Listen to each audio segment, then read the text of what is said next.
If you love classic cars, then Donald loves you. Here again in our exhibition, Women Take the Wheel, Fashion, Modernity, and the Automobile. And we're taking a look at a real advance in women behind the wheel with this 1904 Mercedes Simplex Tourer. Right. We're here again with our friend Jay Leno, who certainly is a big fan of chain drive cars from this period. I love chain drive cars, and I like women that are beekeepers as well. This is well, I can see, I mean, she has the goggles and she's got the netting to keep the, flies and things out of her face. I guess that's stylish back in the day. Stylish and practical. Again, Yeah. It's an example of the way that fashion adapted itself to the automobile. And this particular automobile plays a really important part here in Newport history as well, because Gladys Vanderbilt, as a daring young debutante in 1905, drove her new Mercedes Simplex through the streets of Newport with her mother in the back, Right. thereby signaling her mother's approval of her daughter's behavior, something which could not have been imagined a few years earlier. Yeah, and it's not like today where we all watch the film where the woman, I'm not going to put up with that, but back in the day, you were thought to be more fragile and with the vapors, Take to my fainting couch. Yeah, all that kind of nonsense, whereas they didn't want to be equal, or I mean, of course, many did, of course, but the social prevailing thing was, men will run things and we'll do that, that kind of nonsense, So it really was different. It's not like today when you're the first woman to do this, everybody applauds. They didn't necessarily applaud back in the day. It was seen as, what's wrong with her? That type of thing. And I can imagine that for a Vanderbilt and a debutante to be driving, not only just driving a car, but to drive a car like this. This is not a little wimpy tour around town car. This is a really powerful, very, very important car. Well, but it also is probably one of the safest, easiest to drive cars of the period. That being said, it didn't bang, bang. It wasn't that kind of a car. It had a 4-cylinder engine, extremely smooth. Again, it had a 4-speed transmission. So if a woman was going to drive any car, this would be the one to drive because it was probably easier to operate than a lot of other cars. And this is a very expensive car. It was imported new to the U.S. through the New York distributor.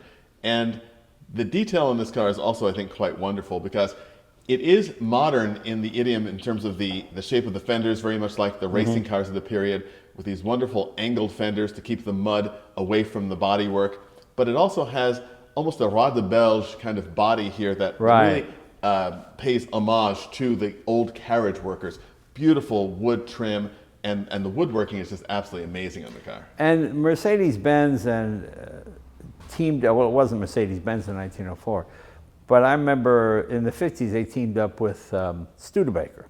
Studebaker was the importer, and I guess Simplex was the importer here. I remember Steinway also did it, the piano company. They did it. This being a Mercedes, it was still a Daimler-Benz. It's a Daimler. It's a Daimler. Now, model Mercedes. The name Jelinek daughter. Yeah, Jelinek's daughter. What happened was Emil Jelinek was a salesman, one of those sort of salesman extraordinaire kind of guys.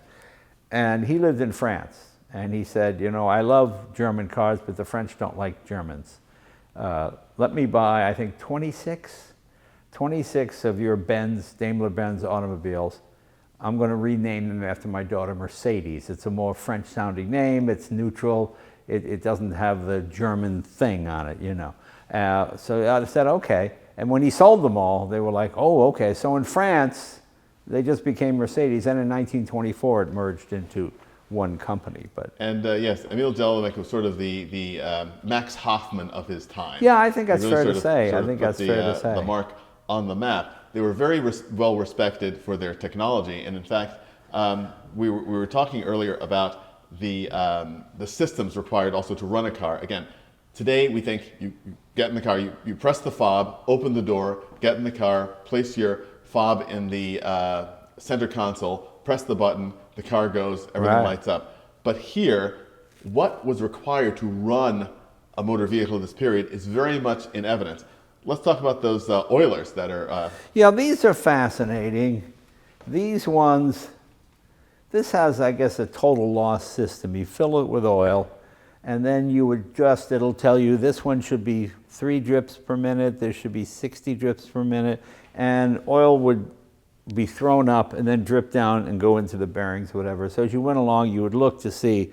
I mean, it's a fascinating thing to see it sort of operate. Same thing with this one here. You would do this to prime it, to send some oil in so the bearings didn't start on metal. It would force oil through the system.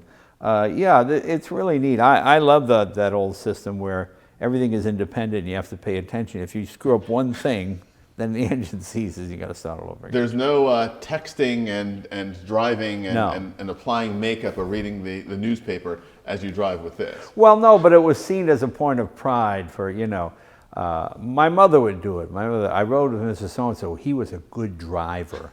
I mean, that was quite a compliment, that you were a good driver. You could make a car seem seamless and smooth. Yeah, and most people were not good drivers. They didn't understand how today when you see the average person get in a clutch car for the first time, they're bucking and stalling and whatnot. Imagine back in the day when people had no conception of how machinery worked. That's a very interesting point that you bring up, because you and I have had the conversation about the Model T. The fact the Model T's Right. driving controls are different than all the rest of the Right. cars. For someone who's grown up with a traditional 3-pedal arrangement, they find it a little difficult to adapt to. But realizing that people were coming from not doing anything, Right. you simply learned how to operate a piece of machinery. Right, and the people got fooled by things. There was a guy who made a fortune he would hide gas tanks in the frame of a Model T. And he would go to farmers and say, this has been converted to run on water, buy this pot. And he would fill the gas tank with water, and of course, but it was really coming from the hidden gas tank. And the car would drive, and people were amazed because they could save a fortune by driving on water, not even understanding the principles of combustion. But it just, that's the way it was. And they would go from town to town and have these scams where they would rip people off and then leave in the middle of the night after they got their money, It is an interesting point. We have here in a showcase in the exhibition a wonderful book, which I purchased at an antique shop not long ago, from 1916, and it was a primer on how to learn about the automobile. So Right. it explained how it worked, because again, to your point, it was a mystery to most people. Right. And to understand, it was also a proselytizing tool for the internal combustion gasoline engine, because Right. it describes all the different types of power, steam, and its advantages and its disadvantages, electric, its advantages and disadvantages, and of course the gasoline-powered internal combustion, which has no disadvantages whatsoever because it's reliable all the time. Right. You don't have to wait, you don't have to do this, you drive where you want to, and so it was very interesting. A very interesting Pennington, you aspect. know that name, Yes. Pennington. He was one of the greatest con men of the beginning of the last century. He would show him on a bicycle flying over buildings, and people go, oh, it's amazing, he's a flying bicycle. And he was just ridiculous, It's kind of like conspiracy theories now. People just believed it, And especially in a time when communication is not quite what it was today. So this is a really interesting aspect, and I think we'll visit in our next video another type of driving which was definitely aimed at women and something which really put a lot of women behind the wheel, the electric car.